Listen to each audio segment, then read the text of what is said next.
오늘 우리에게 주신 하나님 말씀은 창세기 4장 3절에서부터 8절까지의 말씀 보도록 하겠습니다. 창세기 4장 3절부터 제가 읽도록 하겠습니다.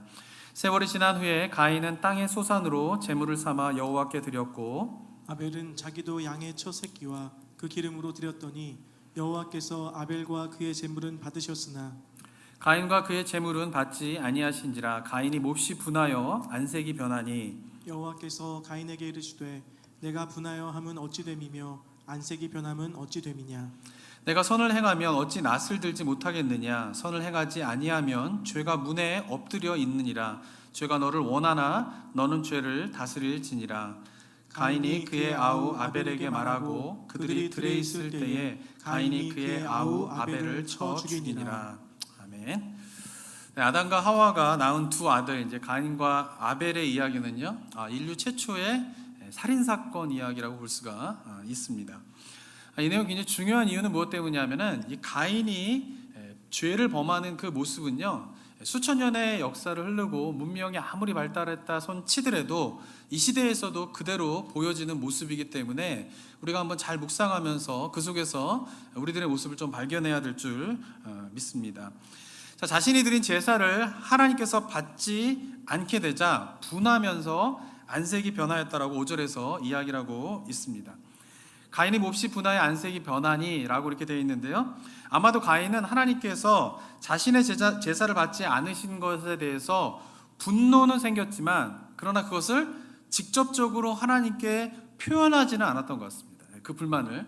그런데 얼굴이 붉어지니까 하나님께서 가인의 마음을 보시고 6절과 7절에서 이렇게 물으십니다. 한번 읽어볼까요? 6절 시작. 여호와께서 가인에게 이르시되 내가 분하여 함은 어찌 됨이며 안색이 변함은 어찌 됨이냐. 네, 그 분을 표현하지는 않았지만 그러나 그 마음의 상태를 보고 물으시는 거죠. 어떻게 네가 이렇게 분하여 하고 안색이 변하였느냐.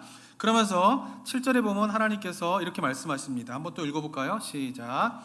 내가 선을 행하면 어찌 낯을 들지 못하겠느냐. 선을 행하지 아니하면 죄가 문에 엎드려 있느니라.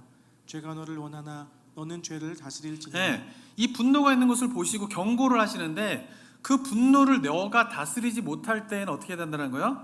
큰일이 벌어지게 된다. 그 죄를 범하게 된다라고 하면서 하나님께서 경고를 하십니다. 그러나 안타깝게도 8절에 보면은 가인이 그의 아우 아벨에게 말하고 그들이 들에 있을 때에 가인이 그의 아우 아벨을 쳐 죽이는 일이 발생하게 됩니다.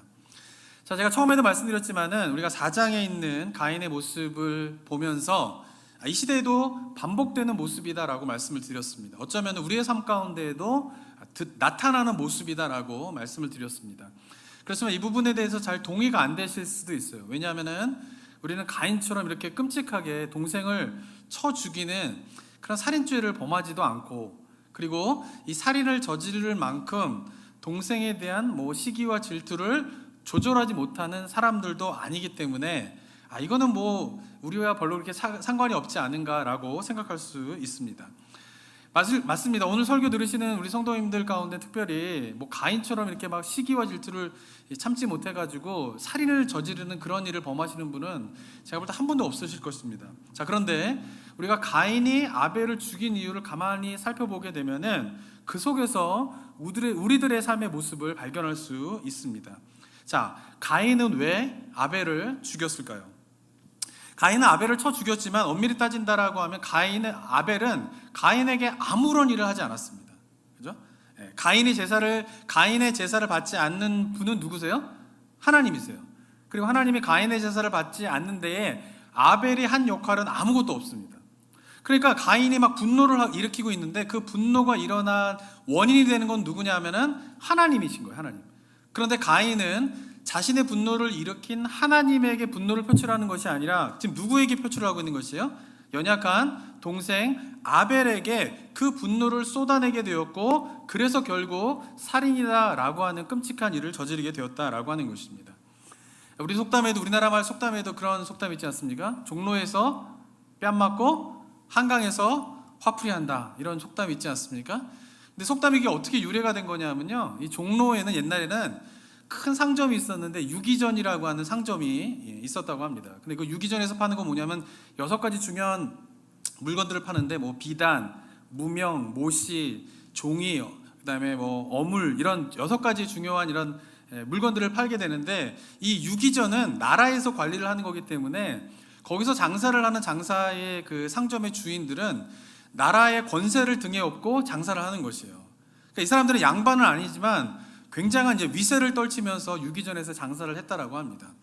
그런데 이제 유기전에 장사를 한 사람들이 이제 물건을 전국에 보낼 때 어디서 이제 보내게 되냐면은 한강 포구에 가면은 이제 배를 통해 가지고 전국에 흩어지게끔 이렇게 물류센터가 이제 한강에 있었던 것이죠.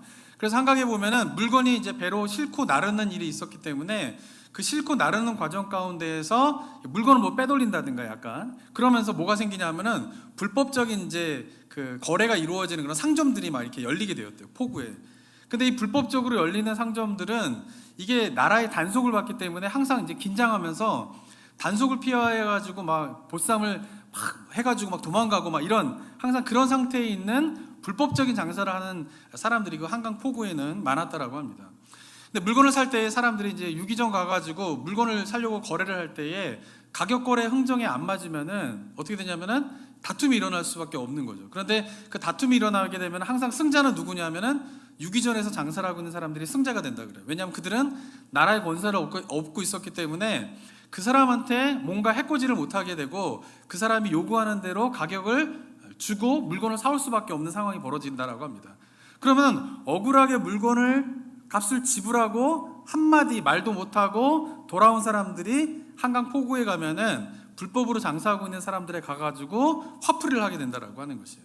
그래가지고 속담이 뭐냐면은 종로에서 뺨 맞고 한강에서 화풀이한다, 이런 속담이 생기게 되었다라고 합니다. 그러니까 가인이 지금 아벨을 죽인 상황이 어떤 상황이냐면요, 종로에서 뺨 맞고 뭐예요? 한강에서 화풀이를 하면서 뭐예요? 동생 아벨을 죽인 경우가 되었다라고 하는 것입니다. 그리고 우리도 분노가 일어나고 분노를 표출하는 그런 모습들 가운데에 많은 경우가 어떻습니까? 분노를 유발한 상대가 강자일 때 그 사람에게 분노를 표출하는 것이 아니라 어떻게 해요? 전혀 상관이 없는 약자에게 분노를 표출하는 경우가 우리 가운데도 많이 있다라고 하는 것입니다. 성경은 분노에 대해서 경고를 많이 하고 계십니다. 이것을 다스릴 것에 대해서 경고를 하고 계십니다. 잠언 29장 22절을 보면요, 이렇게 말씀하고 계시는데 한번 읽어볼까요? 잠언 29장 22절 먼저 읽겠습니다. 시작. 노하는 자는 다툼을 일으키고 성내는 자는 범죄함이 많으니라. 네, 성내는 자는 범죄함이 많으니라라고 하면서 잠언에서도 화를 내는 것에 대해서 관리할 것에 대해 경고를 하고 있습니다. 마태복음 5장에 보면은 예수님께서 하신 말씀인데요, 나는 너희에게 이르노니 형제에게 노하는 자마다, 굉장히 강력하게 말씀하십니다. 심판을 받게 될 것이다 라고 예수님이 이야기하고 계시죠. 그리고 형제에 대하여 라가라고 하는 자는 공회에 잡혀가게 되고 미련한 놈이라는 자는 지옥불에 들어가게 될 것이다 라고 이야기를 하고 있어요. 여기서 말하는 라가라고 하는 것은 히브리의 그냥 되게 심한 욕이 아니라 우리나라 말로 하면 이놈의 자식 뭐 이런 정도의 이런 정도의 말인데도 그런 말에 대한 거를 형제에게 했을 때에는 어떻다라는 거예요? 굉장한 엄하게 다스리게 될 것이다 라고 예수님께서 경고하고 계세요. 바울 서신에 봐도 성내는 것에 대한 경고가 있는데요, 갈라디아서 5장 19절을 한번 읽어볼까요? 시작. 육체의 일은 분명하니 곧 음행과 더러운 것과 호색과 우상 숭배와 주술과 원수 맺는 것과 분쟁과 시기와 분냄과 당지는 것과 분열함과 이단과. 네, 육체의 일, 성령의 일이 아닌 육체의 일 가운데 여러 가지를 나열하는 가운데에서 분냄, 화를 내는 것이 성령의 일이 아니라 육체의 일이다라고 바울 사도도 이야기를 하고 있습니다. 그리고 일반 서신서 야고보서에 가면은 또 이렇게 말씀하고 계신데요, 19절에 보면은 내 사랑하는 형제들아 너희가 알지니 사람마다 듣기는 속히 하고 말하기는 더디하며 성내기도 더디하라. 20절에 뭐라고 되어 있습니까? 사람이 성내는 것이 하나님의 의를 이루지 못하다 라고 하면서 성내는 것, 화를 내는 것이 하나님의 의를 이루지 못하는 일이다 라고 강력하게 경고를 하고 있다라고 하는 것입니다. 자, 그런데 문제는 뭘까요? 성경에서 이렇게 화를 내는 것에 대해서, 분노하는 것에 대해서 강하게 경고를 하고 있는데 우리의 삶을 보면 어떻습니까? 화날 일이 많죠, 그죠? 또 요즘 같은 경우에는 진짜 화나는 일이 많은 시대인 것 같습니다. 요즘 시대가 분노의 시대라고 사람들이 이야기를 하는데 현대인들의 삶을 보면 이게 뭔가 모를 그 분노가 이렇게 많이 표출되는 그런 상황들이 자꾸 벌어지는 게 되게 많은 것 같아요. 자, 그렇다면은 그리스도인들이 화를 낼 때마다 내가 또 하나님의 말씀 지키지 못했구나 이러면서 막 죄책감에 시달려야 되는가, 이게 참 어려운 문제죠. 아니면 그냥 뭐 성경에서 화내는 거, 화를 내면은 뭐 심판을 받게 된다, 화를 내게 되면 하나님의 의를 이루게 된다, 뭐 화내는 거로 관리해야 된다, 이런 말씀을 아예 전혀 생각하지도 않고 그 말씀대로 나는 그냥 화는 그냥 나는 대로 그냥 막 화를 내면서 살아가든지 뭐 이런 삶의 패턴들이 우리 가운데 좀 있지는 않은가 생각을 하게 됩니다. 자, 그런데 이것이 참 어려운 문제이긴 한데 우리가 한번 생각해 봐야 할 것은 무엇이냐면은 건강한 신앙생활을 위해서는 반드시 이 분노를 관리하는 훈련들을 해야 된다라고 하는 것이죠. 자, 그러기 위해서 첫 번째로 기억하셔야 될 것이 있는데 그것은 뭐냐면 성경에서 경고하고 있는 분노, 화는 정당한 화를 이야기하고 있는 것은 아니라는 거예요. 화 가운데는 정당한 화가 있고요, 정당하지 않은 화가 있는 것이에요. 그러니까 정당한 분노가 있고 정당하지 않은 분노가 있는 것이에요. 정당한 분노와 정당한 화는 뭘까요? 누가 나에게 해코지를 하고 내가 정말 불의한 일을 당하게 되고 그러면 뭐예요? 화가 나는 거는 어떻게 해요? 당연한 거예요. 화라고 하는 것은 인간의 감정 중에 하나이기 때문에 화 자체가 뭐예요? 죄는 아니라는 거예요. 그리고 특별히 내가 불의한 일을 당하거나 어떤 불법적인 것을 피해를 입었을 때 거기서 분노가 나고 화가 나는 것 자체를 성경이 경고하는 것은 아니라는 것이죠. 왜냐하면 예수님도 보면은 분노를 하시잖아요. 어떻게 하셨어요? 성전 앞에서 장사하는 자들 보면서 막 다 뒤집어 엎고 폭력적인 모습들이 있지 않았습니까? 충격적인 모습이죠, 그 모습이. 그런데 뭐예요? 그 불의한 일에 대해서는 예수님도 어떻게 해요? 화를 내시는 것이죠. 그리고 구약에도 보면은 하나님의 화, 이런 표현들이 굉장히 많이 있는데 그 모든 것들은 뭐예요? 불의하고 불법적인 부분에 대해서 화를 내는 것 자체는 그거는 뭐예요? 성경에서 경고하고 있는 내용이 아니다라고 하는 것이죠. 자, 그런데 성경에서 경고하고 있는 화는 뭘까요? 정당하지 못한 화를 이야기하는 것이에요. 정당하지 못한 화가 뭘까요? 화낼 상황이 아닌데 화를 내는 거예요. 이게 이제 어려운 문제입니다. 이제. 그리고 또 어떻게 해요? 자기가 안에서 소화시켜야 할 화를 소화시키지 못하고 표출하게 될 때 그런 문제들에 대해서 이것을 정당하지 못한 화라고 볼 수가 있고, 성경은 바로 이 정당하지 못한 화를 관리할 것에 대해서 이야기를 하고 있다라고 하는 것입니다. 이 부분에 대해서 잘 설명하고 있는 구절이 에베소서 9절인데요. 에베소서 4장 26절 전반부를 보면요, 어떻게 되어 있냐면은 분을 내어도 뭐라고 되어 있습니까? 죄를 짓지 말라라고 되어 있어요. 이게 굉장히 중요하죠. 이 말은 무슨 말이냐면 분을 내는 것과 죄를 짓는 것을 어떻게 하고 있어요? 구분하고 있다라고 하는 것이에요. 그러니까 분을 내는 것, 즉 마음속에 분이 생기는 것 자체는 뭐예요? 죄가 아니라는 거예요. 그래서 만약에 그게 죄면은 분을 내는 것은 죄이다 이렇게 했을 텐데 어떻게 해요? 분을 내어도 뭐 하지 말라 그래야 돼 있어요?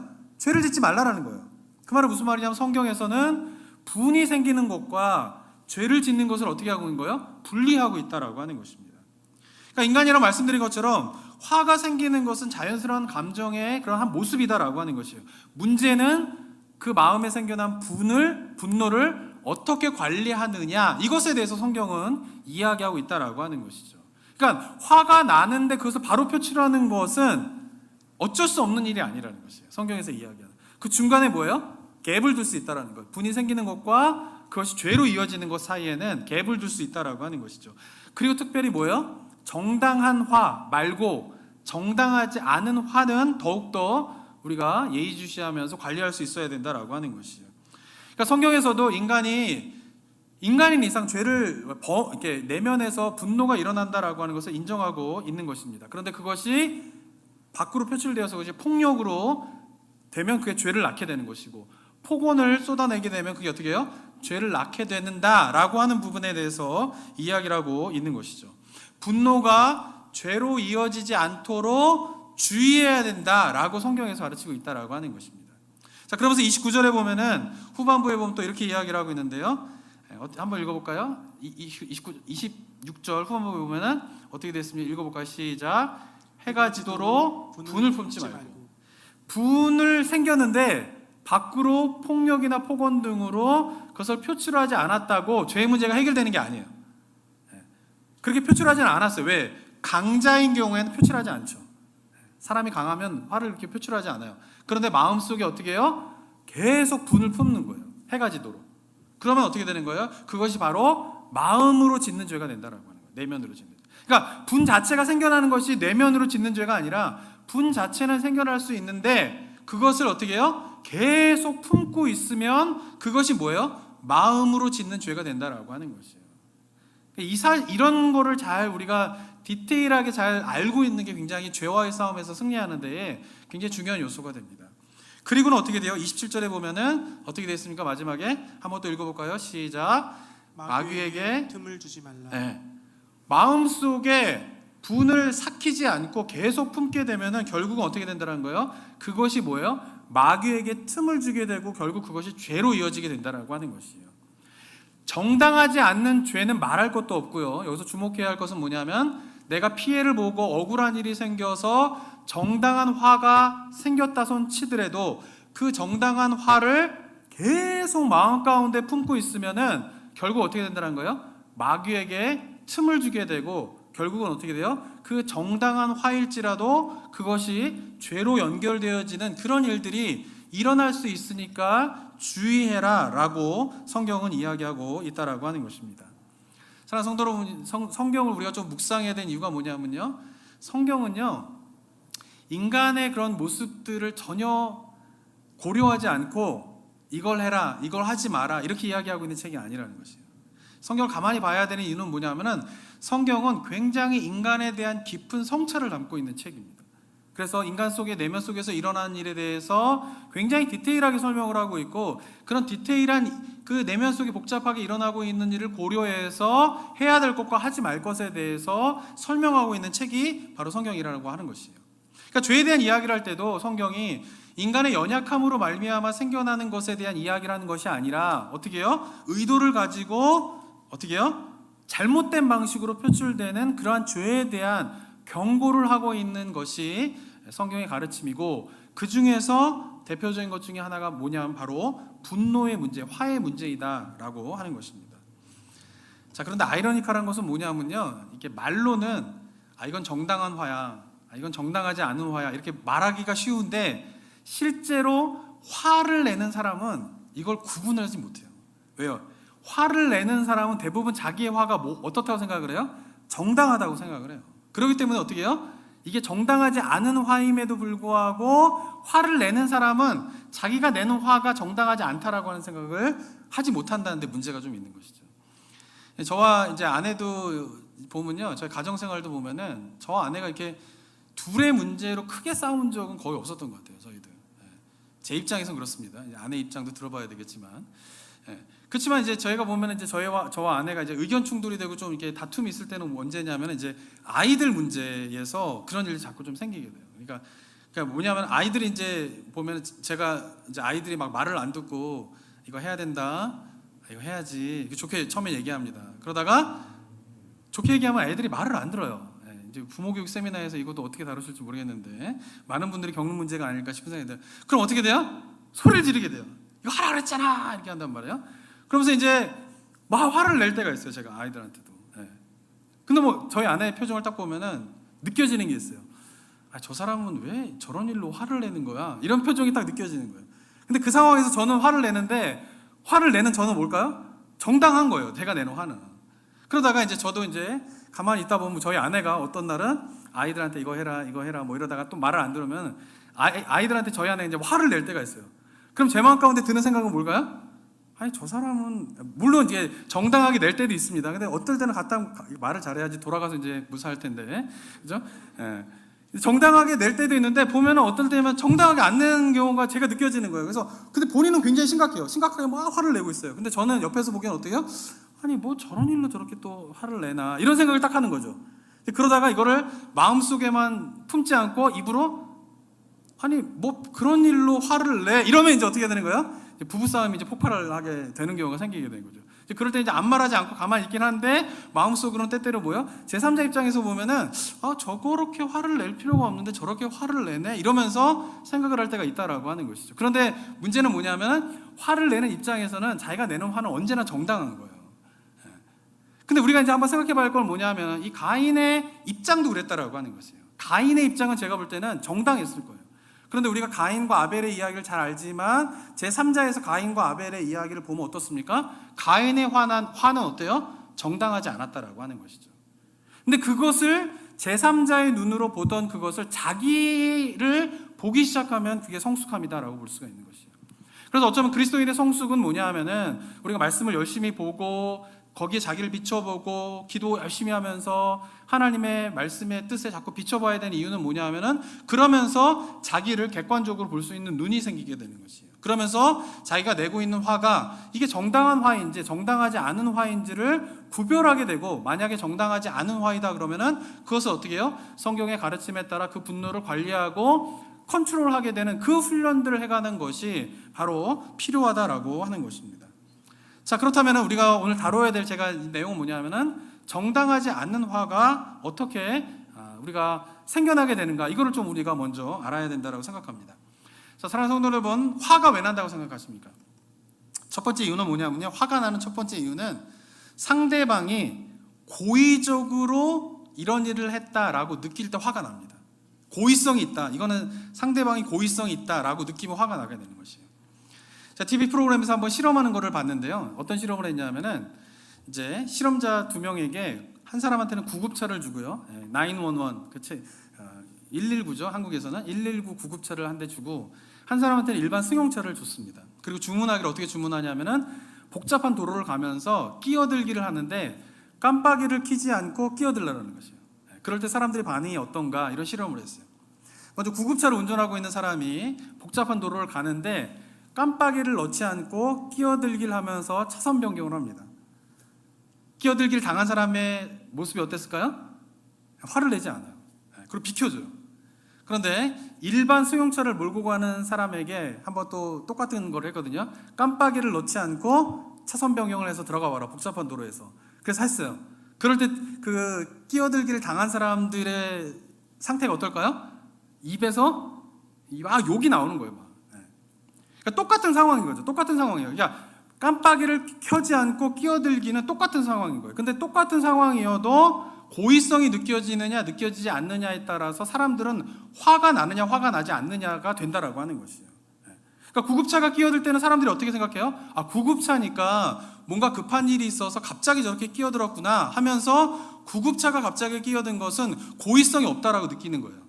그런데 일반 승용차가 깜빡이를 넣지 않고 끼어들면은 그건 뭐예요? 저 사람은 고의적으로 지금 끼어들었다라고 하는 것을 느껴지게 되고, 상대방의 고의성이 느껴지게 되면 심리적으로 어떤 기분이 드냐면 뭐야, 날 무시하는 거야? 이런 거죠. 왜 내가 이렇게 부당한 대우를 받아야 돼? 나도 급한데, 나도 빨리 가야 되는데 저 XX가 갑자기 끼어들어서 나를 무시하는 거야? 지금 나한테 피해를 주는 거야? 라고 하는 느낌을 받게 되면서 어떻게 되는 거예요? 화가 나게 된다는 것이에요. 그러니까 고의성이 느껴지게 되면 나를 무시한다, 나를 부당하게 됐다라고 하는 것을 느껴지게 되면서 거기서 화가 나게 된다라고 하는 것입니다. 그러니까 한번 화가 날 때 한번 생각해 보셔야 돼요. 이 화가 뭐예요? 정당한 화인가 아닌가. 다시 바꿔 말하면은 상대방이 고의성을 가지고 나에게 피해를 준 것인가 아닌가를 한번 생각해 봐야 한다라고 하는 것이죠. 상대방이 고의성을 가지고 명백하게 나에게 피해를 준 것이다라고 하면 그때 화가 나는 것은 문제가 되지 않아요. 근데 만약에 오히려 고의성을 가지고 피해를 줬는데 나는 화가 나지 않아? 그건 심리적으로 또 문제가 있는 거예요. 이 화라고 하는 것은 어쩌면 자신을 보호하기 위한 하나의 중요한 감정의 영역이기 때문에, 만약에 내가 정말 피해를 받는데 불이한 일을 당했는데 나는 아무런 화가 나지 않는다? 그것도 심리적으로 문제가 있는 것이죠. 그런데 만약에 내가 화가 나는 이유가 상대방은 의도적으로 나를 무시한 것이 아닌데, 의도성이 있고 고의성이 있는 것이 아닌데 나는 화가 난다, 그러면 그게 문제이다라고 하는 것이. 그리고 만약에 이것이 반복된다, 주변의 사람들은 의도적으로 나한테 피해를 주거나 고의성을 가지고 나한테 얘기하지 않는데, 어떤 행동을 하지 않는데 나는 그것이 자꾸 화가 난다, 이것은 뭐예요? 정당하지 않는 화에 대해서 자꾸 반응을 하는 것이에요. 그리고 그 반응하는 이유는 내면의 문제 가운데 무엇인가가 있기 때문에 그렇다라고 하는 것이에요. 그러니까 이런 것과 관련돼 가지고 화가 나게 되는 또 하나의 이유는 뭐냐면요, 인간은요 자기중심적인 사고를 하기 때문에 화가 나는 것입니다. 이 탈무드 유대인의 그런 교훈이 담긴 탈무드에 보면 한 이야기가 있는데요, 그 이야기가 뭐냐면은 어떤 센 급류가 있는 그런 이제 강이 있는데 그 강을 건너려고 한 여자의 이야기가 있습니다. 근데 그 여자는 이 강을 반드시 건너야 돼. 빨리 건너야 되는데 그 강을 건널 수 있는 방법 하나가 있는데 그건 뭐냐면은 강과 강 끝을 연결하고 있는 이 나무로 된 외나무 다리 하나밖에 딱 없는 거예요. 근데 여자가 건너기 전에 그 외나무 다리를 딱 보니까 이게 가다가 무너질 것 같아. 너무 이렇게 약해 보이고 잘못하면 무너져서 물에 빠져 죽을 것 같은 그런 외나무 다리 하나만 딱 있는 상황 가운데 있었습니다. 그래서 여자가 기도를 합니다. 건너기 전에 하나님, 제가 이 강을 무사히 외나무 다리를 건널 수 있게만 해주신다면 제가 가지고 있는 모든 전 재산을 하나님께 드리겠습니다. 그리고는 건너기 시작해요. 근데 절반쯤 딱 왔는데 생각했던 것보다 나무 다리가 그렇게 약하지 않은 거예요. 그러니까 보니까 절반이 온 거예요. 그러니까 문득 든 생각이 뭐냐면은 절반이나 왔는데 이걸 다 건넌다고 내가 지금 전 재산을 드린다라고 하면 너무 억울한 것 같은 거예요. 그래서 다시 기도를 합니다. 하나님, 제가 일단 절반은 왔잖아요. 그러니까 절반을 건너게 해주시면은 제 재산의 절반을 드리겠습니다. 이렇게 기도를 또 해요. 그리고 이제 막 건너기 시작해요. 그리고는 강 끝에 거의 도달하게 되었을 때에 보니까 뭐예요? 나무가 괜찮은 거예요. 나무 다리가. 그러니까 마음 가운데 또 어떻게 해요? 절반을 드리겠습니다라고 하는 기도도 뭐예요? 아까운 마음이 드는 거예요. 그래가지고 어떻게 했냐면은 하나님, 제가 이제 다 왔잖아요. 그러니까 요거 건너게 해주시면 제가 한 100불만 헌금을 하도록 하겠습니다라고 기도를 수정합니다. 그런데 그 순간 하나님께서 그 여자의 기도를 들으셨는지 갑자기 나무 다리가 막 흔들리면서 무너질 것 같은 일이 벌어지게 돼요. 그래서 그 여자가 어떻게 기도했을까요? 하나님, 다시 제가 건너게만 해주신다면 좀 전에 기도드린 거 다 취소하고 처음에 제가 기도한 대로 전 재산을 다 드리겠습니다 라고 기도했다라고 하는 내용이 탈무드에 보면 나오게 됩니다. 이 이야기가 하는 것이 뭐냐 하면은 인간이라고 하는 존재는 어때요? 자기를 보호하려고 하는 욕구가 굉장히 강하고요. 그리고 자기를 보호하려고 하는 마음 속에서 굉장히 자기중심적으로 생각하며 자기중심적으로 모든 문제를 해결하려고 하는 속성이 강하다라고 하는 것을 보여주고 있는 것이죠. 자, 그런데 이 자기중심성이 보면은 화를 불러일으키는 경우가, 정당하지 않은 화를 불러일으키는 경우가 있다라고 하는 것입니다.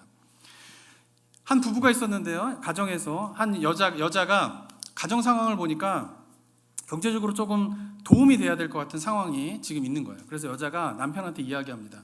여보, 우리가 좀 경제적으로 조금 더 나은 삶을 살기 위해서는 제가 좀 일을 해야 될 것 같아요. 그래서 제가 이제 내일부터 식당에 나가가지고 제가 좀 일 좀 하겠습니다. 그래서 우리가 좀 더 여유 있게 생활을 하면 좋을 것 같아요 라고 말을 했어요.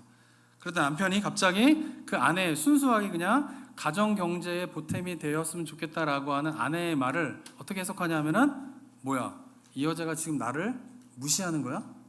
내가 지금 경제적인 능력이 없다고 지금 나를 무시하는 거야? 라고 생각하면서 화를 낸다면 이 화는 어떤 화일까요? 아내의 의도와는 전혀 상관없는 뭐예요? 자기중심적으로 이 상황을 해석하게 되면서 나오게 되는 정당하지 않는 화가 된다라고 하는 것이에요. 그러니까 자기중심적으로 해석하고 있는 모습 속에서 화를 내는데 상대방이 의도한 것과는, 고의성이 없는 것과는 전혀 상관없는 분노가 표출되어지면서 싸움이 일어나는 경우가 많이 있다라고 하는 것입니다. 자, 그러니까 우리가 한번 화가 나면은 돌아봐야 돼요. 고의성이 있는가 없는가 이걸 봐야 된다라고 하는 거죠. 그리고 이것이 정당한 화인가 아닌가를 한번 살펴봐야 한다라는 거죠. 그리고 고의성이 없음에도 불구하고 내가 분노하고 있다라고 하면 무엇이 내 안에서 분노를 일으키는가를 발견하는 일을 하셔야 된다라고 하는 것입니다. 우리 김성희 목사님이 요즘에 목요일 날 이제 여성 세미나 하시는데 거기서 이제 수치심을 다루시는데 그 수치심도 아마 그 하나의 원인이 된다라고 하는 것이죠. 그런 경우에 그 원인들을 찾고 그래서 정당하지 않는 화를 관리하지 않는다라고 하면은 성경에서는 이 부분에 대해서 강력하게 사람들과 관계와 하나님과 관계 속에서 문제가 있을 것이다라고 경고를 하고 있는 것입니다. 자, 두 번째로는요, 화에 대한 특징 중에 하나는 뭐냐면요, 화는요, 화를 낼 만한 상황에서만 낸다라고 하는 것이에요. 무슨 말이냐면은 이것도 어느 심리학자가 한번 실험을 했는데 어떤 실험을 했냐면은 20명의 대학생을 모아놓고요, 두 그룹으로 나눴습니다. 10명씩 10명씩. 그래서 A라고 하는 강의실과 B라고 하는 강의실에 각각 두고는 설명을 합니다. 자, 오늘 여러분들 모이게 한 이유는 무엇 때문이냐면은 여러분들의 창의력을 검사하기 위해서 여러분들 모이시게 되었습니다. 창의력과 관련된 강사분이 오셔서 여러분들의 창의력에 관련된 그런 실험을 하게 될 건데요, 잘 참여해 주시기 바랍니다 라고 얘기합니다. 그리고는 A그룹과 B그룹에게 똑같은 강사인데 강사의 이력을 다르게 소개를 해줘요. A그룹에게다는 그 강사의 소개를 어떻게 하냐면요, 이 강사는 하버드 대학을 나왔고 그리고 지금 서울대학에서 교수를 하고 있습니다. 그리고 이분은 이 창의력에 관한 굉장히 탁월한 그런 전문가이기 때문에 여러분들에게 귀한 시간을 내주셔서 오늘 강의를 하게 되었습니다 라고 소개를 딱 합니다. 그리고는 B그룹에게는 똑같은 강사인데 소개를 하기를 어떻게 하면은 이분은 지방에 있는 어느 대학을 학사만 졸업하시고, 이분은 이제 하버드에서 박사하셨다 이렇게 되는데 이분은 지방에 있는 어느 대학에서 심리학과 학사를 졸업하시고 지금 개인적인 그런 연구소에서 심리 상담 연구소를 운영하고 계신 분입니다. 이분이 오셔서 여러분에게 창의력 테스트를 하도록 하겠습니다. 이렇게 똑같이 소개를 하고 납니다. 그리고 난 다음에는 약속된 시간보다 강사가 30분을 늦게 들어가요. 그리고는 들어가자마자 똑같이 A하고 B그룹에게 들어가자마자 늦어서 미안합니다 라고 하는 말을 하지 않은 채 갑자기 설문지를 막 나눠줍니다. 그냥 강사가. 근데 설문지 내용이 뭐냐면은, 나는 코 파는 것을 들킨 적이 있다, OX. 나는 발라드보다 댄스곡을 좋아한다, OX. 나는 매일 샤워를 한다, OX. 이런 내용인 거예요. 창의력하고는 별로 상관이 없어 보이는 질문을 쫙 적은 내용을 풀라고 딱 이야기합니다. 그리고는 학생들 10명씩이 문제를 다 풀자 이 강사는 그냥 그 종이를 걷어다가 아무 설명도 안 하고 그냥 나가버립니다. 그랬을 때에 A그룹에 있는 사람들의 반응과 B그룹에 있는 사람의 반응을 테스트해봤어요. A그룹에 있는 사람, 이 강사는 하버드 박사를 하고 지금 유명한 대학의 교수이고 이 분야에 대한 탁월한 전문가다라고 소개를 들은 그룹에 있는 사람들은 어땠을까요? 뭐라고 얘기했을까요? 이렇게 얘기해요. 저 같은 일개 학생이 그것을 평가한다는 것은 좀 어울리지 않는 것 같아요. 뭔가 다른 뜻이 있을 것 같고요. 늦게 오신 것도 교수님이시니까 워낙 바쁘시다 보니까 늦게 오신 것이 아닌가 싶은 생각이 듭니다. 그리고 어떤 분들은 그분은 워낙 바쁘시고 뛰어나시니까 좀 늦어도 저희가 이해해야죠. 이렇게 A그룹에 있는 사람들은 대답을 합니다. 근데 B그룹에 있는 사람은 어떻게 대답하냐면은, 보니까 이거 뭐 창의력과는 전혀 상관없이 평범한 문제 같은데 이게 무슨 창의력 테스트인지 모르겠습니다 라고 이야기를 해요. 그리고 이것은 뭐냐면은 이 문제가 정말 창의력 테스트라는지 좀 의심스러워, 이런 얘기를 막 하게 되고요. 가장 많은 성토는 뭐냐면은, 교수님이라도 늦게 들어왔으면 좀 미안하다고 말할 것이지 왜 미안하다고 말도 안 하고 그 다음에 이게 무슨 창의력 테스트의 결과가 뭔지에 대한 설명도 없이 그냥 확 나가버리는 것이 굉장히 무례하고 기분이 나빴습니다, 이렇게 사람들이 대답을 했다라고 하는 것이에요. 그러니까 똑같은 상황이지만 똑같은 상황이어도 어떻습니까? 사람들은 화를 낼 만한 사람한테만 화를 낸다라고 하는 것이에요. 그러면서 이런 이제 말을 한 심리학과 교수가 이렇게 이야기하는데, 뭐냐면은 핵심은 이것입니다. 사람들은 자기 자신이 분노를 표출했을 때에 그 결과가 긍정적일지 부정적일지를 머릿속에 따지게 됩니다. 그렇게 해서 높은 사람, 힘이 있고 권위가 있는 사람한테는 화를 표출하면 부정적인 결과가 나올 것이고, 그렇지 않은 사람에게 표출하면 특별한 문제가 없을 것이다 라고 하는 결과가 머릿속에서 나오게 되니까 약한 사람에게 화를 내는 것입니다. 그래서 이야기하는 게 뭐냐면은, 즉 화는 강한 자에게는 약하고 약한 자에게는 강해지게 되는 것입니다 라고 이야기를 하게 됩니다. 저는 이것이 바로 뭐예요? 가인의 모습이다 라고 하는 것이에요. 저는 그리고 때때로 우리들의 모습이 바로 이렇다라고 생각을 하게 됩니다. 말씀드린 것처럼 우리는 가인처럼 분노하여서 누군가를 죽이는 일을 범하지는 않습니다. 그렇지만 가만히 따지고 보면 어떻습니까? 우리가 때때로 분노를 일으킨 대상이 아닌 나의 분노와 전혀 상관없는 사람에게 그 분노를 표출하면서 상처를 주는 경우가 많이 있다라고 하는 것이에요. 자, 지난 시간에 정인이 이야기를 좀 했는데, 뭐 한국도 그렇고 미국은 이제 워낙 그 부분에 엄격하긴 하지만 한국 같은 경우에 지금 점점 아동학대, 가정에서 아동학대가 점점 늘어나고 있습니다. 근데 뭐 입양을 당한 아이들만 이게 아동학대가 이루어지게 되는 것이 아니라요, 아동학대의 80%에서 90%는 친부모에 의해서 아동학대가 일어난다라고 발표되고 있어요.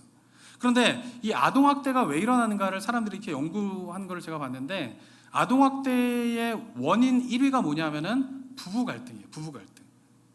그러니까 부부 갈등이 왜 아동학대의 원인이 되냐라고 하는 것이 굉장히 의미가 있는 것이죠.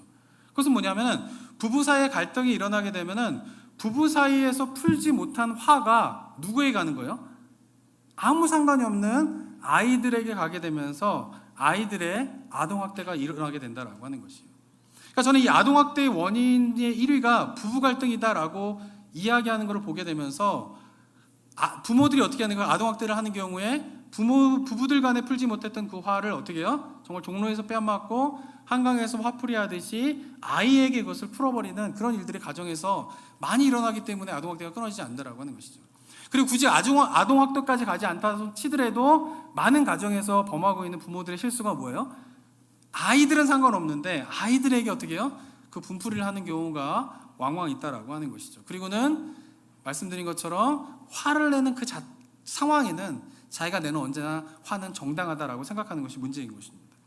그리고 또 사회적으로 볼 때도 요즘에 갑질, 이런 갑질 현상 이런 것들이 굉장히 많이 일어나지 않습니까? 그러니까 사회 조직 속에서도 이 갑질이 일어나게 되는 이유가 무엇 때문이에요? 그것은 어떤 거래 가운데에서 상대편의 거래업체가 힘이 있다. 그러면은 을에 있는 거래업체는 상대편에 있는 갑에 있는 거래업체가 부당한 요구를 하더라도 그걸 따를 수밖에 없는 거예요. 근데 그런 것을 따르지만 그 분노가 어떻게 되는 거예요? 그 다음에 있는 자기의 하청업체에다가 그 을에 있는 자기에게는 갑이고 을에 있는 사람들에게 그대로 쏟아내어지는 경우가 많이 있는 것이죠.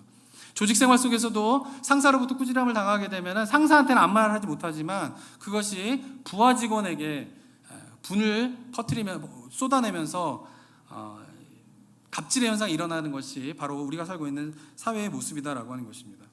이처럼 우리 주변을 보거나 우리의 모습을 볼 때에 우리의 모습 속에서도 이 가인과 같이 분노를 일으킨 대상이 아닌 전혀 상관없는 아벨에게 그런 분노를 일으키는 정당하지 못한 화가 있지 않은지를 보아야 하고, 그리고 그것을 다스리지 못하는 것이 얼마나 영적으로 심각한 문제인가에 대해서 우리가 이해를 하는 것이 필요하다라고 하는 것입니다. 그래서 성경은 이렇게 이야기하고 있는 것입니다. 아까도 읽은 본문의 말씀이지만요, 그것을 다스리지 못했을 때, 정당하지 않은 화를 다스리지 못했을 때 잠언에서는 어떻게 해요? 성내는 자는 범죄함이 많을 것이다 라고 경고하고 있는 것이에요. 예수님은 형제에게 노하는 자마다 심판을 받게 될 것이다 라고 경고하고 계신 것입니다. 그리고 갈라디아서에서는 성령의 일이 아닌 것에 대해서, 이것은 육체의 일이고 이것은 죄이다라고 하는 것에 대해서 분냄에 대한 그런 가르침을 하고 있는 것입니다. 그리고 야고보서 말씀에 보면은 어떻게 해요? 사람이 성내는 것은 어떻게 해요? 하나님의 의를 이루지 못하는 것이다 라고 하면서 이 정당하지 않는 화를 다스리지 못했을 때에 나타나게 될 그 영적인 위험에 대해서 심각하게 경고하고 있다라고 하는 사실을 기억하는 저와 여러분이 되었으면 좋겠습니다.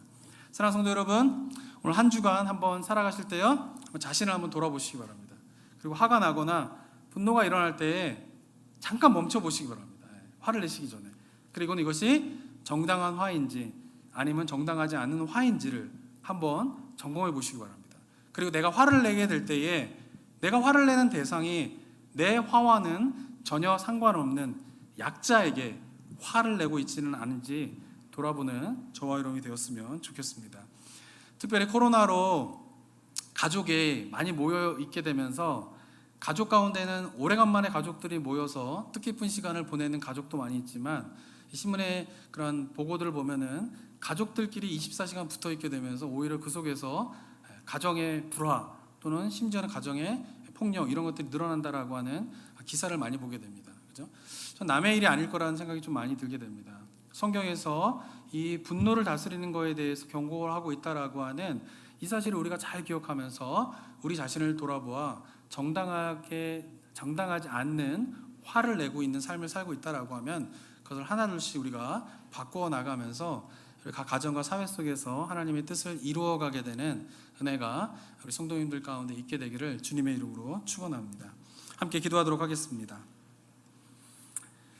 이 시간 함께 기도하며 나아갈 때에 사랑하는 성도 여러분, 우리가 자신을 돌아보는 것이 영성 훈련의 가장 기본입니다. 우리가 성경을 보는 이유도 말씀에 자신을 비춰보는 것입니다.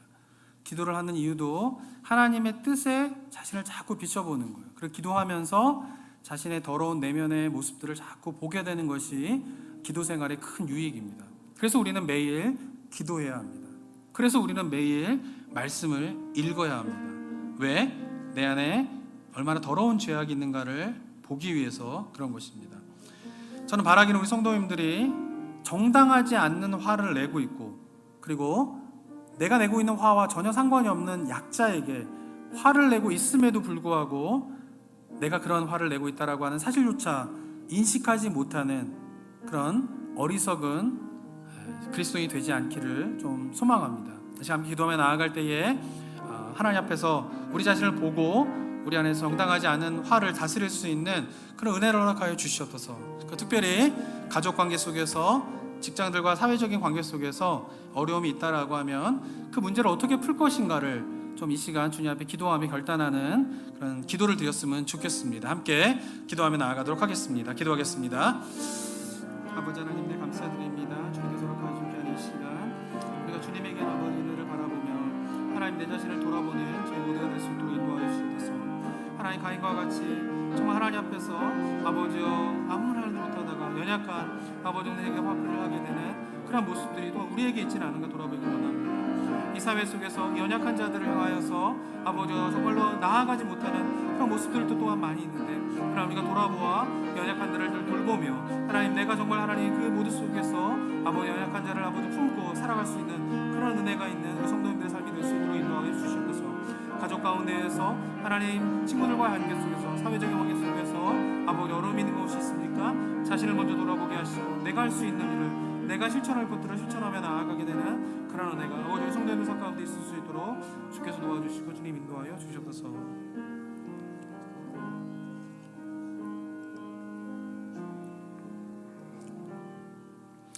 사랑과 은혜가 충만하신 하나님 아버지, 가인이 아벨을 죽인 그 끔찍한 장면을 보면서 어떻게 저럴 수 있지? 라고 말하지만 실상은 우리도 가인과 같이 분노의 대상이 아닌 연약한 자를 향하여서 나의 분노를 쏟아내는 그런 정당하지 않는 화를 내는 모습이 있지 않은지 돌아보는 이 시간 되게 하여 주시옵소서. 우리가 돌아보아 주의 말씀과 기도하는 가운데에서 우리의 내면을 보게 하시고 내 내면 속에서 일어나고 있는 여러 가지 더럽고 추악한 모습들을 주님 앞에 내려놓으며 우리가 그 하나하나를 해결해 가면서 이 땅 가운데에서 온전한 거룩함으로 더욱더 성숙해가는 은혜가 우리 성도님들 삶 가운데 있을 수 있도록 인도하여 주시옵소서. 그래서 이 땅에서의 삶을 마치고 주님 앞에 서게 될 때에 정말 하나님을 더욱 가까이, 더욱 닮아가게 되는, 주님의 거룩하심을 더욱더 가까이 다가가게 되는 그러한 은혜가 우리 성도님들 가운데 있을 수 있도록 주님 인도하여 주시옵소서. 감사드리며 예수 그리스도의 이름으로 기도드립니다. 아멘.